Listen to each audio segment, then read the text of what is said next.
नमस्कार, global corona अपडेटमा यहाँलाई स्वागत छ। म सरोज सिंह थापा।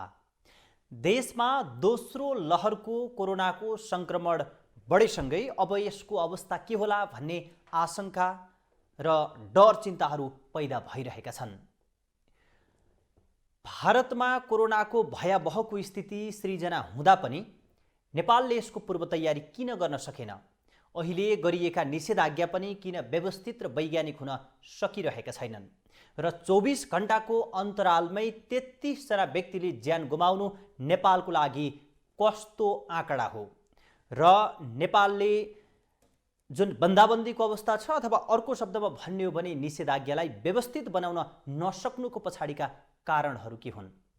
अझ भनौँ, नेपालले सार्वजनिक गरेका जुन कोभिड संक्रमित र मृत्यु भएका व्यक्तिहरूको आँकडा कति वैज्ञानिक, कति व्यवस्थित छन् र ती आँकडाहरू कसरी आम जनतासम्म पुर्याइएको छ र अबको नेपालको कोरोनाको भोलिको भविष्य कस्तो देखिन्छ, यसलाई व्यवस्थापन गर्नको निम्ति अस्पतालमा अहिले अस्पतालहरू भरिभराउ भएका छन्, अर्थात् कोरोना संक्रमितले अस्पताल भरिएको छ। यो सन्दर्भमा अब कोरोनालाई जितेर मानव जीवनलाई बचाएर नेपालको समग्र अवस्थालाई पहिलेको अवस्थामा पुर्याउनको निम्ति के गर्नुपर्छ? मूलतः यिनै विषयमा केन्द्रित रहेर आज हामी जनस्वास्थ्यविद डाक्टर बिन ज्वाला श्रेष्ठसँग संवाद गर्दैछौँ र उहाँसँग यो कोरोनाको महामारीको अवस्थाले गर्दा हामी स्टुडियो र उहाँ घरमैबाट प्रविधिको माध्यमबाट आज हामी संवाद गर्दैछौँ। डाक्टर ज्वाला, यहाँलाई स्वागत छ कार्यक्रममा। धन्यवाद। हजुर सरोजी, आज हजुर भन्नुहोस्। जनस्वास्थ्यविद डाक्टर बिन ज्वाला श्रेष्ठसँग आज हामी संवाद गर्दैछौँ र उहाँसँग हामी प्राविधिक विषयमा व्यवस्थापन गर्दैछौँ। डाक्टर ज्वाला, यहाँलाई स्वागत छ कार्यक्रममा। धन्यवाद सरोजी।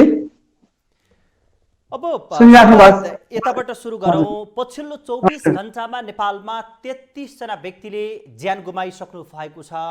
हाम्रो जनसङ्ख्या र संक्रमितको आँकडालाई हेर्दा यो तथ्याङ्कले हामीलाई के सन्देश दिन्छ? डेथ रेट हाई हुनु, अब 24 घण्टामा धेरै व्यक्तिहरूको मृत्यु हुनु भनेको चाहिँ सिरियस केसहरू धेरै छ र उनीहरूको सेवा चाहिँ अस्पतालमा नै चाहिने हुन्छ र अस्पतालमा आइसियु, भेन्टिलेटरको सेवाहरूको पहुँच अथवा त्यसको जति चाहिन्छ त्यति सेवाहरू नपुगेको भन्ने बुझिन्छ एउटा। दोस्रो चाहिँ उनीहरू चाहिँ अब ढिलो होइन, अस्पतालमा पुग्दाखेरि ढिलो पुगेको, तुरुन्तै अलिअलि सिम्टम हुँदाखेरि नै औषधि टेस्ट गरेर पोजिटिभ भएर चाहिँ आइसोलेसन भएर डक्टरसँग मेडिकल कन्सल्टेसनमा नगरेको हुनाले ढिलो अस्पताल पुग्ने भएको कारण पनि बचाउन हामी सकिरहेको छैनौँ भनेर डक्टरहरूले भनिराख्नु भएको छ। त्यसैले एउटा चाहिँ हाम्रो आफू ढिलो जाने र अस्पतालमा त्यो अनुसारको चाप पनि बेसी भएको हुनाले डेथ चाहिँ धेरै भइराखेको भन्ने बुझिन्छ। त्यसैले अब यो मृत्युलाई चाहिँ घटाउनलाई चाहिँ हाम्रो अस्पतालहरू र जनताहरू पनि छिटोभन्दा छिटो चाहिँ टेस्ट गराएर औषधि गर्नु सक्यो भने हामी बचाउन सक्छौँ। अहिलेको इन्डिकेसन चाहिँ त्यही नै हो र यस्तै भइराख्यो भने त मृत्यु त झन्झन बढ्ने जस्तो बुझिन्छ। अहिलेको यो भन्दा अघिल्लो पटकको जुन कोरोनाको लहर थियो त्यति बेला 1.26% मृत्युदर थियो, तर अहिले त्यो प्रतिशतका आधारमा हेर्ने हो भने बढेको पाइन्छ। खास हामीले यसको उचित व्यवस्थापन गर्न नसकेको कारणले गर्दा मृत्युदर बढेको हो अथवा पहिलो लहरबाट दोस्रो लहरमा आइपुग्दा कोरोनाले आफ्नो स्वरूप, आकार र संक्रामकको प्रकृति फेरेको कारणले गर्दा यो अवस्था सृजना भएको हो? र अर्को मुख्य कुरा अहिले तपाईँले भन्नुभयो जस्तै यो नयाँ भेरिएन्ट भाइरसको चाहिँ एकदमै यसको नेचर पहिलाको भन्दा फरक छ। पहिलाको भाइरसले चाहिँ त्यति धेरै सिभियर पनि सिम्टम पनि आउँदैन थियो र त्यस अलिकति समय पनि पाउँथ्यो र अस्पतालमा जान पनि टाइममा पुग्थ्यो भने अहिले चाहिँ सिम्टम हुने बित्तिकै छिट्टै नै सिभियर हुने एउटा र परिवारमा पनि एकजनालाई भइहाल्यो भने होल परिवारलाई कन्ट्याक्ट ट्रेसिङ नै गर्नुपर्ने जस्तो कि सबै परिवारलाई भइहाल्ने, छिटोभन्दा छिटो स्प्रेड हुने, ट्रान्समिसन हुने र सिभियर पनि भइहाल्ने। यो भन्नु पनि हामीले डक्टरहरूले, हाम्रो रिसर्चरहरूलाई पहिला पनि हामीले यो भनेकै हो। किनभने यो युके भेरिएन्ट चाहिँ अहिले नेपालमा प्रमाणित भइसकेको छ आएको भनेर, अरू भेरिएन्ट चाहिँ थाहा छैन। प्रमाणित भएको छैन। तर यसको चाहिँ नेचरै हो यो भाइरसको, र त्यति पहिलाको जस्तै गरेर हामीले लिएर पनि हामी ढिलो अस्पताल गइरहेका छौँ। र अब डक्टरहरूले पनि यो नयाँ किसिमको आउँदाखेरि सिभियर भएर ट्रिटमेन्ट गर्ने कन्टेक्स्टमा पुरानो ढाँचाले पनि ट्रिटमेन्ट गरिरहेको, अब औषधिको राम्रोसँगले चाँजो नमिलेको हुनाले पनि मृत्यु चाहिँ बढिरहेको जस्तो हामीले अहिले अहिले चाहिँ विचार गरिरहेका छौँ। जस्तो योभन्दा अघिल्लो पटकको कोरोना भाइरसको जुन भेरिएन्ट र यसपटक आएको कोरोना भाइरस बीचको अन्तर, यसले देखाउने प्रभाव, यसले हामीलाई सङ्क्रामकको अवस्था, मृत्युसम्मका कुराहरूमा पहिलो पटकको कोरोना र यसपटकको कोरोनामा के फेरबदल छ? कोरोनाको यस्तो छ, सिम्टममा चाहिँ अलिकति सिभियर हुन्छ र छिट्टै आउने र छिट्टै ट्रान्समिसन, धेरै मान्छेले छिट्टो इन्फेक्सन सर्ने, यसको चाहिँ एकदमै त्यो अहिलेको अब हिजो चाहिँ एकजनाबाट सर्नलाई अलिक टाइम लाग्थ्यो र 2-3 जनालाई सक्थ्यो भने अहिले चाहिँ पुरा परिवारलाई नै एकैचोटि सरिराखेको, त्यो एकदम ट्रान्समिसन हुने चाहिँ एकदम इन्फेक्सियस छ यो। र सिम्टम पनि धेरै सिभियर भएको एउटा। अब यो नै फरक हो। र अरू देशहरूमा चाहिँ के भनिरहेछ भने अरू सिम्टम पनि, जस्तै छालामा डायरिया पनि अलिक धेरै हुने, आँखा रातो हुने, छालाहरू चिला हुने, यस्तो नयाँ नयाँ सिम्टमहरू पनि देखाइरहेछ। तर ट्रिटमेन्टको कन्टेक्स्टमा र औषधि गर्नु जाने बेलामा चाहिँ हामी एकदमै छिटोभन्दा छिटो टेस्ट गर्ने, ट्रिटमेन्ट गर्ने कुरामा चाहिँ अहिले हामी एकदमै पहिलाभन्दा अल्छी नगरेर छिट्टै जानुपर्ने यसमा छ। तर पब्लिक हेल्थको, जनस्वास्थ्यको मापदण्डको कुरा गर्ने हो भनेदेखि चाहिँ पहिलाको र अहिलेकोमा केही फरकै छैन। हामीले मास्क लगाउनु पर्ने, दूरी कायम गर्नुपर्ने, भिडभाडमा नजाने, घरमै बस्ने, बाहिर भरसक नजाने, यो चाहिँ मापदण्ड चाहिँ यही नै हो। तर यसमा नै हेलचेक्राइ फेरि के भयो भने पहिला चाहिँ अब बिचमा खाली भयो, मान्छेले नलाउने भयो, अब आउँदैन होला भनेर हेऱ्यो, त्यसले गर्दा अलिक हेलचेक्राइ पनि भयो। र अहिले फेरि यो यङ जेनेरेसनहरू एक्टिभ बाहिरहरू जाने, यो बिचमा रिल्याक्स भएर पनि, र बाहिरबाट इन्डियाबाट पनि त्यस्तै यङ जेनेरेसनहरू धेरै आएको हुनाले, स्कुल कलेजहरू खुलेकै बेलामा यो स्प्रेड भएको हुनाले पनि यो रोगहरू चाहिँ झन् छिटो नै धेरैजनालाई दिनको झन्डै 1500 जस्तो, 1000देखि प्रकृतिको बढिरहेको। हजुर। त्यसो भए यो हजुर। पहिलो लहर र दोस्रो लहरको कोरोनामा त्यति धेरै भिन्नता छैन भने गत वर्षको माघ 10 गते देखा परेको सङ्क्रमण बढेर कार्तिक 6 गते उच्च बिन्दुमा पुग्यो, अर्थात् 49,000 जना सङ्क्रमित भए। त्यसपछि त्यो क्रमशः घट्दै गयो। एक किसिमले भन्ने हो भने सर्वसाधारण सडकमा जसरी निस्केका थिए, जसरी सुरक्षा सावधानीहरू अपनाइएको अवस्था थिएन, अझ भनौँ राज्य पक्षले पनि त्यसमा त्यति धेरै वास्ता गरेको अवस्था थिएन, र पनि कोरोना एक किसिमको व्यवस्थापनको तहमै देखिन्थ्यो। अहिले फेरि त्यो व्यवस्थित भइसकेको अथवा कम भइसकेको कोरोना फेरि उच्च बिन्दुमा कसरी पुग्यो अथवा किन पुग्यो?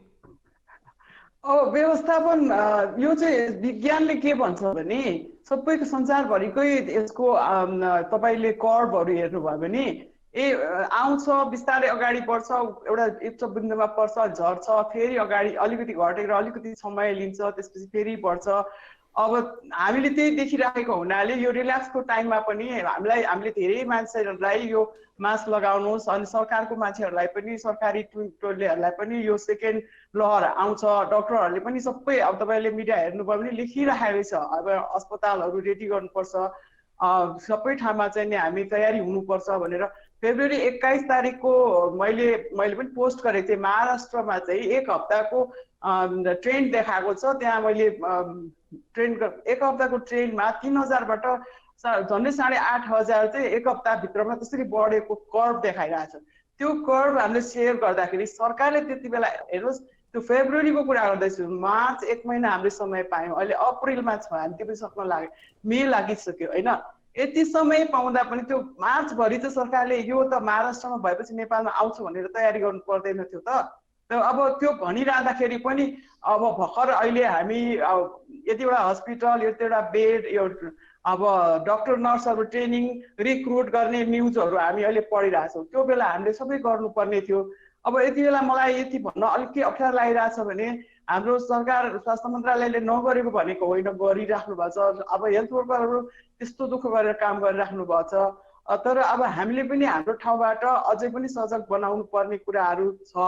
अब बिरामीहरू आइसकेपछि औषधि गर्ने स्वास्थ्य मन्त्रालय र अस्पतालहरूको कुरा भयो भने अब अहिले जति छ त्यसलाई प्रिभेन्ट गर्न अझ नबढोस् भन्नुको लागि वडा वडामा चाहिँ डेटाहरू ल्याएर इन्फर्मेसन सिस्टम एकदम गरेर म्यापिङ गरेर प्रिभेन्सन गर्न सक्यो भनेदेखि अस्पतालमै कम बिरामी पठाउनु पाएदेखि हुन्थ्यो भन्ने कन्टेक्स्टमा चाहिँ हामीले काम गर्नुको लागि पनि टोल सुधार समिति विभिन्न वडाहरूलाई एक्टिभ बनाउने कुरा पनि हामीले नभनेको होइन भनि नै राखेको हो। तर यता धेरै रिल्याक्स भयो। हेर्नुहोस् यो चाहिँ अब स्थानीय सरकार प्रदेश सरकार सबैको कोअर्डिनेसनमा सबै नै रेडी हुनुपर्ने हो। मैले उहाँहरूलाई गरेन भन्न मन त छैन तर यस्तो अवस्थामा, तर नभनिकन पनि भएन, अझै पनि हामी गर्न सक्छौँ भन्ने कुरामा चाहिँ हामी यही फेरि पनि सचेत गराउन नै म आइरहेको छु। म्याम, जस्तो यहाँले पनि महाराष्ट्रमा जसरी जुन सङ्ख्यामा यसको सङ्क्रमण बढिरहेको थियो, यो नेपालमा पनि प्रवेश गर्छ है, सचेत हुनुपर्छ भनेर यहाँले भन्दै हुनुहुन्थ्यो र राज्यले पनि जेठ असारको समयमा नेपालमा कोरोनाको दोस्रो लहर पिक पोइन्टमा पुग्न सक्छ भनेर आफै स्वास्थ्य मन्त्रालयले त्यो आँकडा भनिरहेको थियो भने पूर्व तयारी किन गरेन? सरकारलाई थाहा नभएको त होइन रहेछ नि त।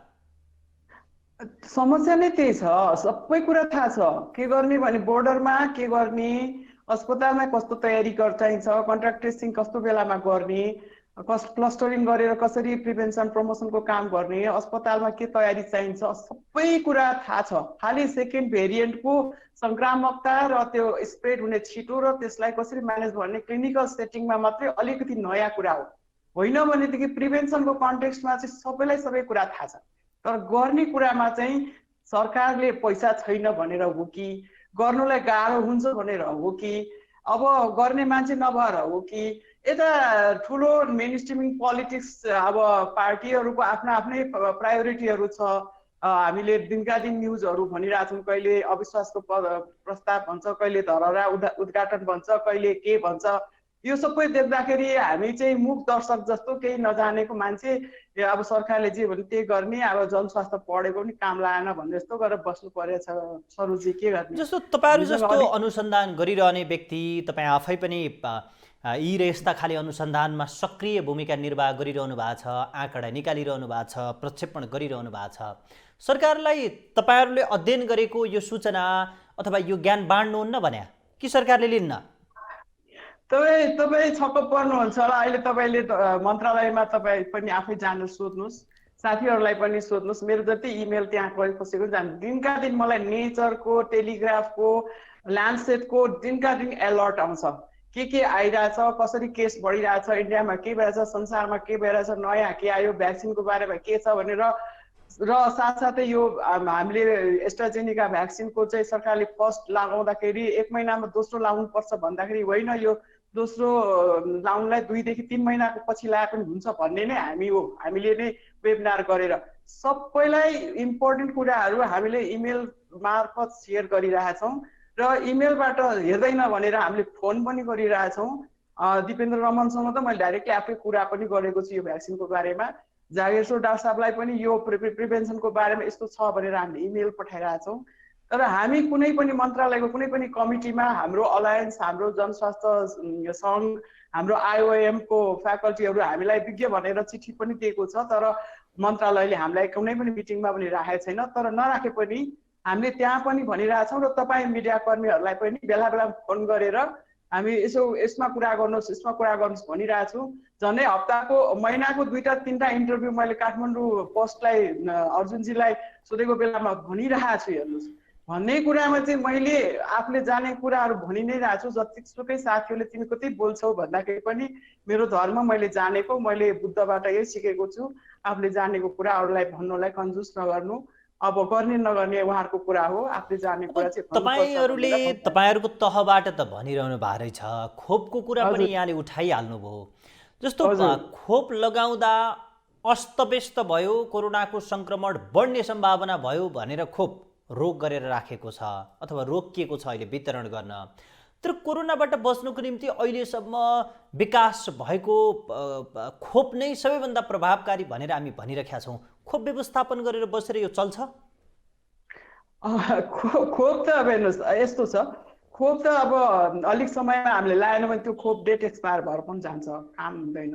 त्यसकारण त्यसलाई प्रयोग गरि नै हाल्नुपर्छ। तर काठमाडौँको केसमा यो उपत्यकामा केस बढिरहेको, बोर्डर एरियाको जिल्लाहरूमा केस बढिरहेको ठाउँमा चाहिँ अहिले यो महामारीलाई नै अब धेरै बढ्न नदिनु, चेन ब्रेक गर्नुपर्छ भनेर अलिक निषेधाज्ञा गरेर अलिकति समयलाई त स्टप गरेको हो। तर यो एरियामा स्टप गरे तापनि अरू एरियामा भोलि सङ्क्रमण सरेर जान सक्छ, जहाँ चाहिँ नि अहिले केसहरू कम छ, जहाँ चाहिँ भिडभाडहरू नियन्त्रण गर्न सक्छ, त्यो ठाउँमा त खोप कार्यक्रम चलाउन सकिन्छ नि त अरू जिल्लाहरूमा। त्यहाँ चाहिँ किन नगर्ने? भोलि फेरि त्यतातिर पनि अनि केस बढ्दै जान्छ भनेर पर्खेर बस्ने कि? अब यो देशभरि त 77 जिल्ला छ नि त, अब सबै त रातो छैन नि होइन। अरू जिल्लाहरूमा त त्यहाँको संयन्त्रले काम गर्नुपर्ने हो जस्तो लाग्छ मलाई। भोलि भोलि पनि स्प्रेड हुन्छ, होइन भने यो खोपलाई चाहिँ खेर पठाउनु हुँदैन। अब कहिलेसम्म हामीले भिड नियन्त्रण गर्न सक्ने भनेर खोप नलगाउने, यो जस्तो अकर्मण्यता त केही पनि हुँदैन। अब 2 हप्ता पछि चाहिँ सायद अलिकति सिस्टमेटिक तरिकाले अब यो खुलेपछि अलिकति तरिकाले गर्नुपर्ने जस्तो लाग्छ। अब यहाँ विद्यार्थीहरू 12 क्लास यो जति पनि भ्याक्सिन लगाइसकेको हाम्रो भलिन्टियरहरू कति छ, उहाँहरूलाई चाहिँ मोबिलाइज गरेर अलिकति खोपलाई व्यवस्थापन गरेर कार्यक्रम चलाउनु चाहिँ आवश्यक छ। अब सायद सरकारले त्यस बारेमा सोचिराखेको छ होला। मैले अहिले यति नै भन्न सक्छु यसमा।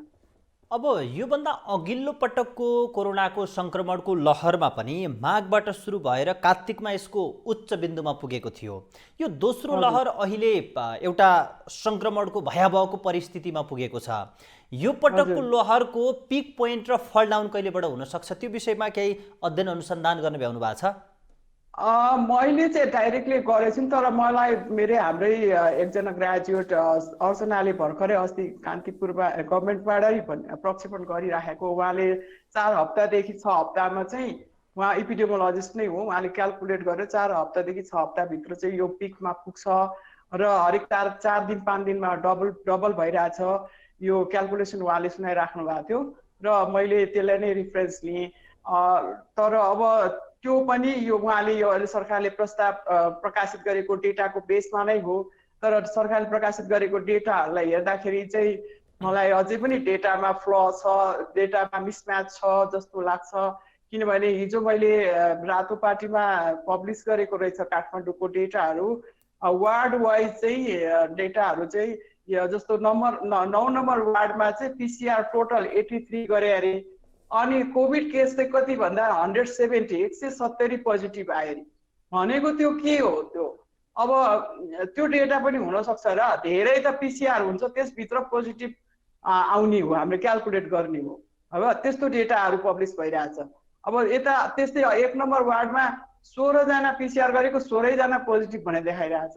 यस्तो डेटाहरूलाई लिएर हामीले प्रक्षेपण गर्दाखेरि रियल हुन्छ कि हुँदैन, यो चाहिँ हामीले एकदम विचार गर्नुपर्ने छ के। त्यसो पिसिआर टेस्ट गरेको पुगेकै छैन, अनि यो डेटालाई हामी कसरी मान्ने? यो चाहिँ मसँग अहिले यो रातोपाटीमा तपाईँले आजको डेटमा हेर्नुभयो भने तपाईँ पनि यो ज्ञान तपाईँले हेर्नु सक्नुहुन्छ। तर डेटालाई हामी पब्लिक हेल्थको चाहिँ विपेन भनौँ, इन्स्ट्रुमेन्ट भनेकै डेटा हो। डेटालाई हेरेर हामीले प्रक्षेपण गर्ने, अथवा यहाँनिर रेड जोन यो हुनसक्छ, यो ग्रिन जोन हुनसक्छ, यो येल्लो हो। र रेड जोन भनेको धेरै कन्सन्ट्रेटेड एउटै ठाउँमा धेरै केस छ भने त्यो ठाउँलाई हामीले स्ट्राटेजिकली कसरी एड्रेस गर्ने भन्ने स्ट्राटेजी नै फरक हुन्छ, रणनीति नै फरक हुन्छ। त्यसो भए येल्लो भने हजुर, त्यसो भए तपाईँले जे भन्दै हुनुहुन्छ र आम मान्छेहरूले पनि जे कुरामा आशंका गरिरहेका छन्, नेपाल सरकारले कोभिडको विषयमा जे जति आँकडा अथवा तथ्याङ्क सार्वजनिक गरेको छ त्यसमा प्रश्न गर्ने अथवा चाहिँ त्यो गलत हो भन्ने आधारहरू भेटिन्छन्? आधार मैले तपाईँलाई बेस्ट अब यो मिस्टर डङ्गोलसँग इन्टरभ्यू लिएर छापेको भनेर रातो पार्टीमा छापिरहेछ नगरपालिका काठमाडौँ मेट्रोपोलिटनको अफिसबाट। यो होइन भन्ने उहाँले कि खण्डन गर्नु पर्यो, मेरो यो डेटा होइन भन्नु पर्यो, पत्रिकामा आएको कुरा। हामीले गएर सोध्यो भने हामीले डाटा दिँदैन, तिमीहरूलाई हामी किन दिने भन्छ। सरकारले डेटा कसलाई दिएर कसरी प्रयोग गरिरहेछ हामीलाई थाहा छैन, हामीले त पत्रिकामा आएको नै हेर्ने हो। हेर्नुहोस्, यो आएको नै हामीलाई एकदमै ठुलो शङ्का छ। अब 9 नम्बर वार्डको त्यो हालतमा, 1 नम्बर वार्डको त्यो हालत, 2 नम्बरमा 73 गरेको 50 पोजिटिभ भनिरहेको छ। मैले क्यालकुलेसन गरेर पर्सेन्टेजहरू पनि निकालिरहेको छु। डेथ रेट त्यस्तै छ। अब यहाँनिर आएर फेरि 10 नम्बर वडामा 126 को PCR गरेको 2 जना पोजिटिभ भनेछ। अब यति धेरै मिसम्याच डाटा यो हेऱ्यो भने त हामी कसरी प्रक्षेपण गर्ने भनेको साइन्टिफिक डेटा भएन नि। PCR चाहिँ धेरै हुनु पर्यो अनि पो हुन्छ त। PCR त्यसो टेस्ट भए गर्नै म्याम पुगेको छैन। तपाईँ हजुर राष्ट्रिय अन्तर्राष्ट्रिय व्यक्तित्वहरूसँग संस्थासँग संलग्न पनि हुनुहुन्छ, अनुसन्धानमा पनि सक्रिय हुनुहुन्छ। तपाईँले भनेकै तथ्याङ्कलाई आधार मान्ने हो भने पनि सरकारले गलत इन्फर्मेसन दिइरहेको छ अथवा गलत आँकडा दिइरहेको छ भन्ने कुरा त यो प्रश्न देखिन्छ। अब यो आम जनतालाई सुसूचित गर्ने, जानकारी दिने समय पनि हो। तपाईँ राष्ट्रिय अन्तर्राष्ट्रिय सङ्घ संस्थामा आबद्ध व्यक्तिहरूसँग संलग्न पनि हुनुहुन्छ। खास यो गलत सूचना दिने काम चाहिँ कसरी भइरहेको छ अथवा त्यहाँ भित्रको गडबड चाहिँ के हो? अब अहिले भित्रमा म स्वास्थ्य मन्त्रालयमा गएको छैन होइन। लास्ट इयर चाहिँ हामीले कन्ट्याक्ट ट्रेसिङको सुरुवाती गर्दाखेरि टिचिङ हस्टेलमा हामीले 10 वटा केसको कन्ट्याक्ट ट्रेसिङ गरेर त्यसको प्रोसेस के हुन्छ, गाइडलाइनमा के राख्नुपर्छ भनेर हामीले मन्त्रालयमा के अरे प्रेजेन्टेसन आइसिएसमा प्रेजेन्टेसन गरेका थियौँ। रिपोर्टै बनाएर टिचिङ हस्टेल सबै ठाउँमा दिएको थियौँ र ती सबै आधारमा लिएर कन्ट्याक्ट ट्रेसिङको गाइडलाइनहरू पनि बन्यो।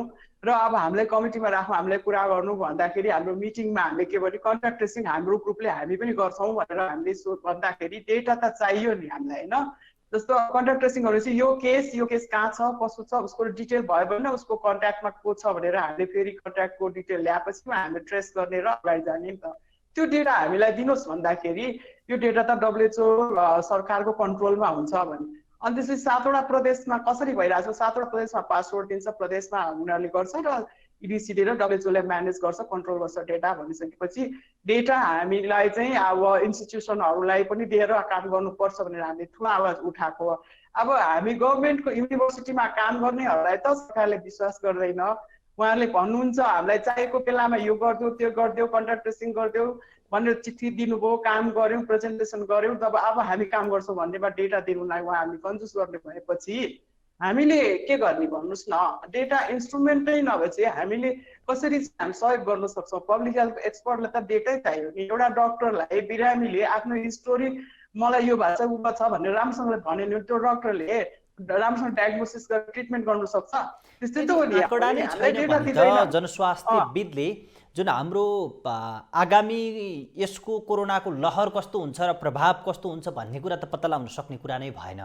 यहाँले पनि भन्नुभयो जस्तो हामीले निकालेको डाटा त्यो हामी कहाँ नभएर सिधै WHO मा जाने र WHO बाट नेपालमा आउने भइरहेको छ अहिले। WHO नेपालमा आउने होइन, सरकारको संयन्त्रबाट नै WHO सेयर हुन्छ र पार्टनर एजेन्सीहरूको मिटिङहरूमा पनि सेयरिङ हुन्छ र स्ट्राटेजिकली कहाँ कसरी प्लान गर्ने भन्ने कुराहरू सरकार र उनीहरू मिलेरै मिटिङ गरेर नै गरिराखेको हुन्छ। कुनै पनि डिसिजन सरकारले नै गर्ने हो। WHO अरू सङ्घ संस्थाहरूले त सल्लाह दिने हो र सरकारले यसमा यो नेपालको आन्तरिक कोरोनाको विषयमा WHO को अलि बढी हस्तक्षेपकारी भूमिका जस्तो अथवा अलि बढी प्रभावमा पारेको भूमिका जस्तो तपाईँहरूले महसुस गर्नुभएको छ? होइन, अब उनीहरूसँग रिसोर्स छ हेर्नुहोस् होइन। ट्रेनिङ पनि उसैले दिनु पर्यो। उसैले WHO को इन्टरनेसनल स्ट्यान्डर्ड WHO ले एप्रुभ गरेको चिज नै हामीले प्रयोग गर्नुपर्ने, हरेक कुरा स्ट्यान्डर्डाइज गर्ने। WHO एउटा त उही हो नि त, नत्र त क्वालिटीको हुँदैन भनेर हामीले उसलाई टेक्निकली WHO को स्ट्यान्डर्डलाई नै मान्नुपर्छ। 1 नम्बर त्यो सिधै छ, सधैँ छ होइन, उसले नै हेर्छ। अर्को कुरा चाहिँ बजेटहरू, पैसाहरू, इन्टरनेसनल पैसा त WHO बाटै आउँछ, थ्रु नै आउँछन् नेपालमा आउने कुराहरू। त्यसकारण WHO ले रिसोर्स दिने भएको हुनाले, WHO मा टेक्निकल एक्सपर्टहरू पनि WHO मै भएको हुनाले उहाँहरूको आवाज र उहाँले दिएको सल्लाहहरू सरकारले सुन्नै पर्छ, नसुन्नु पर्दैन भने होइन। तर कन्ट्रोल भन्ने कुरा चाहिँ सरकारले नै कन्ट्रोल गर्ने हो। सरकारले नै हाम्रो यो आवश्यकता हो, यो हाम्रो प्रायोरिटी हो भनेर भनेको कुरामा WHO ले हस्तक्षेप गर्नु चाहिँ पाउँदैन। अब गरिरहेको छ कि छैन भन्ने कुरा चाहिँ मलाई थाहा छैन, किनभने मैले WHO को धेरै साथीहरूसँग पर्सनली पनि डिफ्रेन्ट प्रोजेक्टमा फर्मली इन्फर्मली काम गर्दाखेरि उहाँहरू जहिले भन्ने कुरा नै यही हो कि हामी त सरकारलाई सघाउन आएको हो, हाम्रो आएको बजेटहरू सरकारको थ्रुबाट नै जान्छ, हामी कतै पनि अरूलाई लगाउन सक्दैनौँ भनिराख्नु भएको छ। अब हामीले सरकारको साथीहरूसँग सोध्नु जाँदाखेरि पनि हामीले डब्लुएचओको एक्सपर्टहरूसँग चाहिँ एक्सपर्ट ओपिनियन लिएर इन्टरनेसनल स्ट्यान्डर्डहरूलाई विचार गरेर काम गर्छौँ। हामीले त्यसरी नै काम गर्छौँ। यो आँकडामा नेपाल सरकार र डब्लुएचओको इन्भल्भमेन्ट हुने र नेपालले यसमा चाहिँ सही सूचनाको पहुँच नहुने अथवा वितरण नगर्नुको पछाडि त डब्लुएचओ नै कारण देखियो नि त, त्यसमा अरू कसैको इन्भल्भमेन्ट नै छैन त्यसो भए? होइन, डब्लुएचओलाई चाहिँ सरकारले त्यो डाटा चाहिँ इन्स्टिट्युसनहरूलाई दिएर त्यहाँ चाहिँ एनालाइसिस गर्नलाई अनुमति दिनुपर्छ भनेर सरकारले चिठी दियो भने डब्लुएचओले रोक्नै सक्दैन के। तर दिनु पर्यो नि त। डब्लुएचओले कसरी रोक्न सक्छ सरकारले दिएको अनुमतिलाई? हरेकचोटि भनिरहेको डब्लुएचओले हामीलाई सरकारले चाहिँ चिठी दियोस्, कहाँ हामीले कसलाई डेटा दिनुपर्छ हामी दिन्छौँ भन्छ। तर यहाँ त उसलाई दोष लाउने कुरा भन्दा पनि यहाँ चाहिँ मिलेर कसरी काम गर्ने, सिनर्जी कसरी ल्याउने, यत्रो बिना मेडिकल कलेजहरू छ देशभरि, 7वटै प्रदेशमा यत्रो बिना मेडिकल कलेजका यस्ता साइन्टिस्टहरू छन्, उनीहरूले यसमा चाहिँ आफ्नो आफ्नो प्रदेशमा चाहिँ त्यो डेटा एक्सेस गरेर प्रक्षेपण गर्ने स्ट्राटेजी दिने कुराहरू त गर्नु सक्छ नि त। तर यहाँ 2-4 जना अब अहिले भर्खर मैले धुलीखेलको 2 जना डक्टरहरूले बोलिरहेको थिएँ, सायद उहाँसँग पनि मैले के अरे कुरा गरेँ, तपाईँहरूको त गभर्मेन्टमा एक्सेस रहेछ, तपाईँहरूले अब यसरी कम्युनिटी लेभलमा काम गर्नु कुरामा चाहियो भने हाम्रो एलायन्सलाई पनि बोलाउनुहोस्, हाम्रो public health association, people's health movement, LBI, medical association, हामी सबैको अलायन्स छ, बसेर हामीसँगै मिलेर काम गरौँ भनेर मेसेज गरे। उहाँले हुन्छ भन्नुभएको छ, तर अब बोलाउनु भएको छैन। त्यसकारण गर्ने भन्ने ठाउँमा सबै ठाउँ भनिरहेको छ। अब म्याम यही विषयसँग अर्को विषय सँगसँगै जोडिएर आउँछ कि जस्तो हाम्रो अघिल्लो पटक हाम्रो लकडाउन जे भइरहेको थियो त्यो समयमा पनि राज्यले व्यक्तिको स्थायी ठेगाना लुकायो भन्ने किसिमका कुराहरू आइरहेका थिए। अब अहिले आएर हेर्दाखेरि चाहिँ जुन हामी कोरोनाको निम्ति नौलो छैनौँ, हामीले गरेको प्र्याक्टिसमा पनि अब नौलो छैनौँ, तर यो एउटा कुनै समुदायसँग कुनै एउटा ठाउँमा लकडाउन गर्नुपर्ने अथवा बन्दाबन्दी गर्नुपर्ने परिस्थिति रहेछ भन्ने कुरा अब लोकले जानिसक्यो। तर सरकारले भने जिल्ला नै बन्द गर्ने, देशै बन्द गर्ने, त्यो बाटोतिर सरकार किन गइरहेको छ? कति सरकारसँग नै सही अथवा भित्री सूचना त छैन भन्ने किसिमको आशंका त जो कोहीलाई उत्पन्न हुन्न र भने। अब म यसमा तपाईँले एकदम राम्रो प्रश्न गर्नुभयो सरोजी। मैले लास्ट टाइम पनि 2-3 ठाउँमा यही कुरा भनेको थिएँ। म एकजना गरिब मान्छे, बिहान काम गरेर बेलुका खाने मान्छे छु भने मलाई पोजिटिभ आयो भने म भरे मलाई डेरामा बस्नु दिँदैन भने मैले भन्छु त, मैले त्यस्तो डर छ भने मैले आफ्नो एड्रेस रियल एड्रेस दिन्छु त, दिन्न नि। मैले त अर्कै एड्रेस दिन्छु अथवा मेरो कन्ट्याक्ट नम्बर रङ दिन्छु। त्यस्तो मान्छेहरू कति छ देशमा भन्नुहोस् त? त्यति बेला कम्ता थियो त त्यसरी रङ एड्रेस दिएर उसलाई भोलि आइसोलेसन, इन्स्टिट्युसनल संस्थागत आइसोलेसन छैन, संस्थागत क्वारेन्टाइन छैन, उसलाई भोलि डेराबाट निकाल्छ भनेदेखि भरे खानु पाउँदैन भनिसकेपछि उसले त्यस्तो मान्छेले रोग लुकाएर त्यत्रो पनि सर्यो। अब अहिले पनि त्यो भइरहेको जस्तो म देख्छु, यहाँनिर डेटामा देख्छु कि त्यो मान्छे त्यत्रो पोजिटिभ आइरहेछ, PCR टेस्ट गरेको पुगेको छैन। PCR मा फेरि 1000 रुपियाँ सरकारले किन लिइरहेछ मैले बुझेको छैन कि अहिले यस्तो बेलामा पनि। अब धुलीखेलले 500 रुपियाँमा गर्यो भनेर काठमाडौँ पोस्टमा छापिरहेको थियो, डाक्टर विराजले इन्टरभ्यू दिइराख्नु भएको थियो। अब एउटा कम्युनिटी हस्पिटलले 500 रुपियाँमा PCR गर्नु सक्ने, गभर्मेन्टले चाहिँ 1000 रुपियाँ दिने, यस्तो चाहिँ पेन्डेमिकको बेलामा पनि त्यत्रो पैसा ब्यारियर लगाएर मान्छे टेस्टमा आउँछ है। अब एउटा टेस्ट नआउने, अर्को कुरा पैसाले गर्दाखेरि सिम्पटम भए तापनि पैसाले गर्दा टेस्ट गर्न नजाने, पोजिटिभ आएपछि भोलि मलाई घरबाट निकाल्छ भनेर नभन्ने, यो कुरा त अहिले पनि यो समस्या त छ नि त। के दिएको छ गरिबलाई? कहाँ छ आइसोलेसन गरिबको लागि? जहिले पनि होम आइसोलेसन, होम क्वारेन्टाइन, यत्रो बिना के अरे भोज खाने ठाउँहरू छ काठमाडौँमा। बिहा गर्दाखेरि 1000 जना 2000 जना मान्छे आट्ने चाहिँ त्यत्रो के अरे ठाउँहरू छ। त्यहाँ त्यो ठाउँहरूलाई हामीले प्रयोग गरेर हामीले होल्ड गर्न सक्दैनौँ, क्वारेन्टाइन बनाउन सक्दैनौँ। सरकारले गाह्रो काम चाहिँ नगर्ने, अनि लकडाउन गर्ने, निषेधाज्ञा लगाउने, यस्तो सजिलो काम गर्ने, चिठी बनाउने, सर्कुलर गर्ने, यो मात्रै गर्ने। मलाई यो भनिराख्नु मजा लागेको छैन, एकदमै दुःख लागेको छ। किन सरकारलाई अहिले गाह्रो भइरहेछ, केसहरू एकदम बढिरहेछ, बेड पाएको छैन, भेन्टिलेसन पाएको छैन। त्यसो भए म्याम तपाईँले भनेकै कुरासँग यहाँनिर एउटा कुरा के जोडिन्छ भने सरकारले व्यवस्थापन पनि गर्न खोजिरहेको छ, त्यो प्रयत्न गरेको देखिन्छ। तर त्यो व्यवस्थित र प्रभावकारी ढङ्गले त्यसको उपयोगिता अथवा प्रभाव सकारात्मक परिणाम आएको पनि खासै देखिन्न। कि त सरकारले चाहना नै व्यवस्थापन गर्ने नराखेको हुनुपर्छ, तर हाम्रो जनप्रतिनिधि हामीले मतदान गरेर गएको नेतृत्वले त्यसो गरे होला भनेर हामीले प्रश्न गर्न सक्दैनौँ। अथवा एउटा कुरा त्यो हुन सक्छ, र अर्को कुरा भनेको सरकारसँग नै प्रभावकारी आँकडा अथवा सत्य आँकडा छैन र त्यो कारणले गर्दा व्यवस्थापन गर्न समस्या भएको होला नि त। यी दुईटा मध्ये के हुन सक्छ? अब मैले एक दुईवटा वडाहरूसँग के छ डाटा भने आज बिहान पनि जनस्वास्थ्य अधिकृत ललितपुरको जनस्वास्थ्य डाक्टर डिलालसँग कुरा वार्डमा के छ डेटाहरू छ छैन, उहाँलाई त्यो वडा अफिसमा आफ्नो एरियामा कतिजना केस छ के छ भने उनीहरूलाई थाहा छ कि छैन भने केही पनि थाहा छैन। वार्डको मान्छेलाई आफ्नो गाउँ टोलमा कहाँ बिरामी छ, कसरी डिस्ट्रिब्युट भएर बस्छ, के गरिरहेछ भने उनीहरूलाई थाहा भएको उसले पनि व्यवस्थापन गर्छ।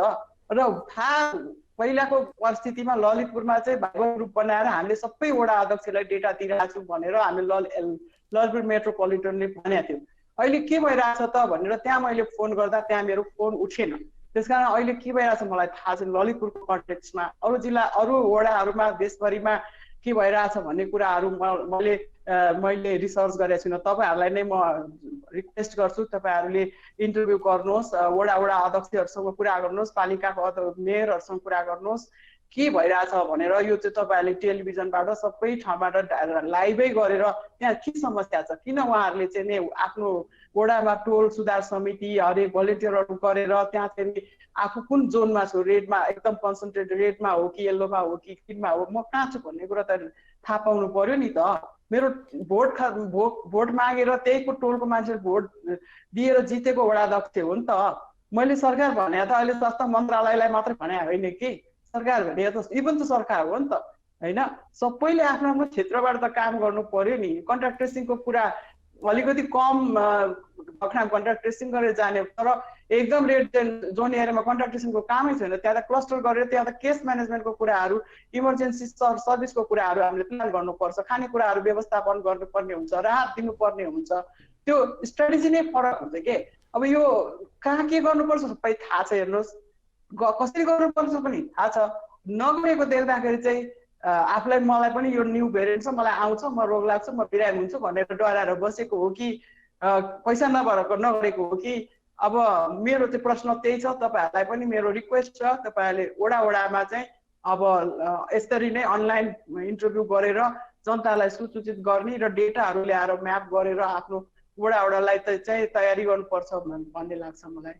म्याम, यो स्थानीय तहको प्रभावकारिताको विषयमा यहाँले चर्चा गर्नुभयो, यो इन्टरनल पोलिटिक्स भयो। नेपालको कुरा मात्र होइन, संसारका विकसित र शक्तिशाली राष्ट्रहरूमा पनि कोरोनासँग एउटा राजनीति जोडिएको कुरा प्रष्ट रूपमा देखिन्छ। जस्तो भारतकै पनि कुरा गर्ने हो भने, जुन भारत संसारको सबैभन्दा बढी खोप उत्पादन गर्ने राष्ट्र थियो र उसको कच्चा पदार्थ अमेरिकाबाट आउँथ्यो, र त्यो अमेरिकाले कच्चा पदार्थ नदिइसके पछाडि भारतले आफैले प्याटर्न राइट्स लिएर कोरोनाको खोप उत्पादन गर्ने चाहना राखिराखेको थियो। त्यसमा चाहिँ एउटा राजनीति भयो भनेर अन्तर्राष्ट्रिय सञ्चार माध्यमहरूले र बुद्धिजीवीहरूले पनि आवाज उठाइराखेका छन् भने त्यत्रा ठुला राष्ट्रहरूमा त कोरोनामा त्यसरी राजनीति छिर्दो रहेछ भने हाम्रो जस्तो देशमा राजनीति छिर्दैन र भने होइन। राजनीति छिर्नुपर्छ, तर के को लागि छिर्नुपर्छ भन्ने कुरा हो कि। राजनीति चाहिँ अहिले हामीले जनतालाई बचाउने, जनतालाई संक्रमणबाट रोक्ने, मृत्युबाट बचाउने कुरामा राजनीति हुनु पर्यो। त्यसमा चाहिँ हाम्रो पावर लगाउनु पर्यो, हाम्रो डिसिजन गर्ने शक्ति त्यतातिर राख्नु पर्यो। बाटो बनाउने पैसाहरू अरू कुल अलिकति प्राथमिकतामा नपरेको कार्यक्रमहरूको पैसा त्यही कुरा थियो। जस्तो अन्तर्राष्ट्रिय राजनीतिको छायाभित्र हाम्रो चाहिँ लोकल पोलिटिक्स अथवा आन्तरिक राजनीति पर्यो र त्यसको छायाले गर्दा काम गर्न सकेन कि आँट गरेन कि भन्ने मात्रै मेरो जिज्ञासा थियो। होइन, अब यो अहिलेको अवस्थामा यो आन्तरिक राजनीतिको कुरा गरेर टाइम वेस्ट गर्नु मात्रै जस्तो लाग्छ मलाई। यो चाहिँ राजनीति यहाँ हुनै हुँदैन भन्ने लाग्छ। त्यो मेन स्ट्रिमिङ पोलिटिक्स यहाँ हुनु हुँदैन। हामीले चाहिँ खोप ल्याउनुको लागि हाम्रो नेसनल रिलेसनसिप गरेर लिएर आउने कुराहरूमा अलिअलि काम गरेको छौँ। त्यसमा 100% अझै पनि गर्नु बाँकी नै छ।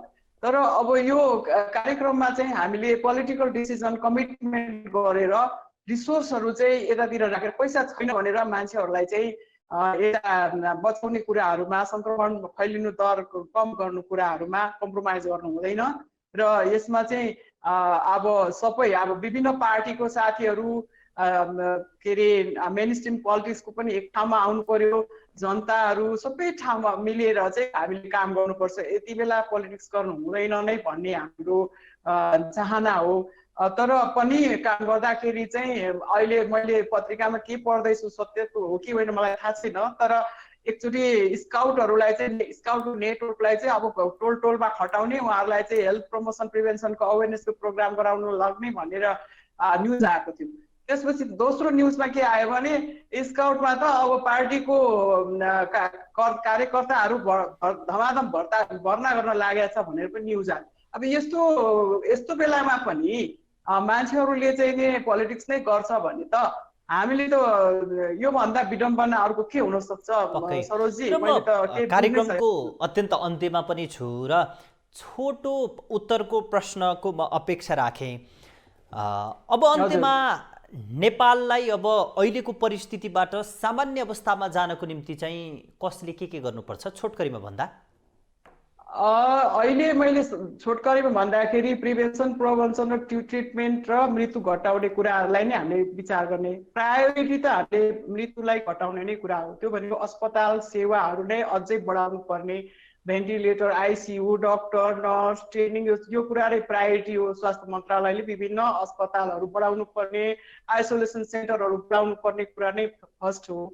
र लोकल सरकारले म कहाँ छु भन्ने कुराहरू म्यापिङ गरेर तयारी गर्ने, टोल सुधार समितिहरू ट्रेनिङ गरेर भलिन्टियर गरेर फैलिनुबाट बचाउने सचेतना गर्ने दोस्रो हो। तेस्रो, गरिबहरूलाई बस्ने खाने व्यवस्था राहतको कार्यक्रमहरू सबै लिएर आउनु पर्यो। र हाम्रो अर्को चाहिँ फोर्थ भनेको यो होम क्वारेन्टाइनमा बसेकोहरूलाई चाहिँ हामीले मोनिटरिङ गर्ने, उहाँहरूलाई तुरुन्त अस्पताल लाने मेकानिजम पनि हामीले तुरुन्तै परिवारले पनि हामी सबै जनताहरूले कसरी सहयोग गर्न सकिन्छ, सोसियल ग्रुपहरूले गर्नु त गर्ने रहेछ, तैपनि त्यसमा अझै चुस्त दुरुस्त ल्याउनु पर्यो। र हामी जस्तो पब्लिक हेल्थ साइन्टिस्टहरूलाई चाहिँ डेटा उपलब्ध गरायो भने हामी पनि इङ्गेज भएर हामी पनि सहयोग गर्न सक्छौँ। यो भनेर चाहिँ मैले पनि फेरि पनि इमर्जेन्सी चाहिँ अहिले मृत्यु दर घटाउने नै हो र सङ्क्रमण दर घटाउने नै हो।